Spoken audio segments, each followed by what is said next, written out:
everyone. My name is Peter. Since 2012, I've been doing documentary work in Woodlane Village, a squatter camp in Pretoria. The informal settlement is home to 3,000 people living in 846 shacks. The camp is located in a wealthy suburb and is surrounded by mansions and shopping malls. Woodlane Village was created by court order in 2008, following years of legal advocacy. The neighboring homeowners and businesses opposed the camp and have pushed for its removal.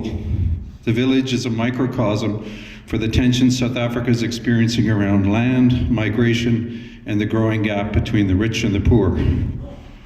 Most of the residents of the settlement are economic and political migrants from Zimbabwe, Mozambique, Lesotho, and South Africa. Prior to gaining legal protection, they were brutalized by police and security forces.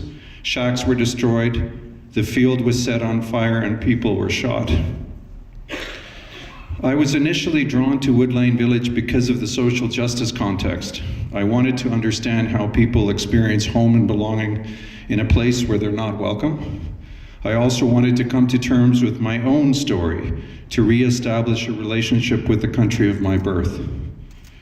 For the first 2 years, I focused exclusively on building rapport and collecting stories. With informed consent, I recorded and transcribed hundreds of hours of conversations. Through this process, I met and befriended Donald Banda, a community leader and a local tailor. Our relationship developed as I sat with him while he fixed clothing. Donald grew up close to where the settlement is located. He remembers when the area was still farmland and bushveld. This was before the suburb was built and before his family was forcibly relocated during apartheid. Early in our time together, Donald confided that he long desired to have his story told, but he never had the means to do so. Our collaboration became a vehicle for his voice. The images and stories I'm sharing with you tonight are featured in a monograph that will be published in June of this year. Portraits and scenes of everyday life provide an intimate view of Donald's world. Donald's story is the beating heart of the book. His narrative personifies my homeland, a place of promise and heartache, a place of perseverance and faith, a place where personal histories reveal complex social truths. 25 years after apartheid, South Africa is still one of the most unequal nations in the world. Growing income disparities and violence have frayed the social fabric. As Donald says, life has changed. We were good neighbors once, but bit by bit this spirit has eroded. Donald has a bittersweet view of the village, calling it a community in a no man's land. As he says, we ran out here to make a life.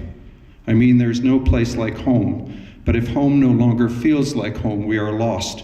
We're a lost generation. South Africa is a land of mind-bending contrasts, often revealed in the most subtle of details. Take, for example, Donald's bedroom, where a wedding picture hangs next to a poster depicting Phil Collins and the song Another Day in Paradise. These contradictions fuel the beautiful messiness and unpredictability of life in South Africa. As Donald says, life is a compendium of wonders. It's this mixed thing. It keeps on rolling. You think you know it all, and then you get to the other side and you find that it's something else. South Africa is a place that reveals our human capacity for both harmony and conflict. I've always admired Donald's ability to hold things in perspective. As he says, generations come and generations go, but the world remains the same. People are always fighting, and then they go and make peace again. As he frequently reminds me, there's a time for everything. Time for sewing, time for tearing things apart, time for crying, time for being happy, time for war, time for peace. All these things are not a mistake. They are bound to be here because they are here. Over the past 7 years, I've had the privilege of witnessing the fullness of Donald's life and the many ways in which he negotiates home and belonging. His world is much bigger than the day-to-day struggles of the squatter camp. His universe extends far beyond the informal settlement. In my time with Donald, I've been blessed to meet his family and his friends in the townships around Pretoria and Joburg. In fact, I feel I really got to know Donald when we escaped the confines of the settlement to visit the other places he calls home. Only through these encounters did I start to appreciate the dynamic tensions that shape his life. If trust moves at the speed of relationship, then insight moves at the speed of human experience. Over the past 7 years, we have grieved the losses of loved ones together and celebrated new unions. When I married in 2014, I took Rachel to meet Donald, and he joined us on our honeymoon. In 2015, I was a signatory to Donald's marriage to Rose.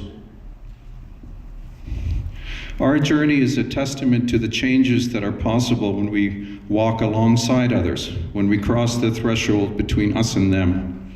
As Donald shared with me, there's a story in our story, alluding to how our friendship defies the racist legacy of our homeland. Who knows where this will take us next? In 2017, I helped Donald and Rose secure a foothold in another community where they've established a new home. As humans, our lives are always in motion. There's no final narrative and no definitive story we can tell. Things are always emerging. Thank you.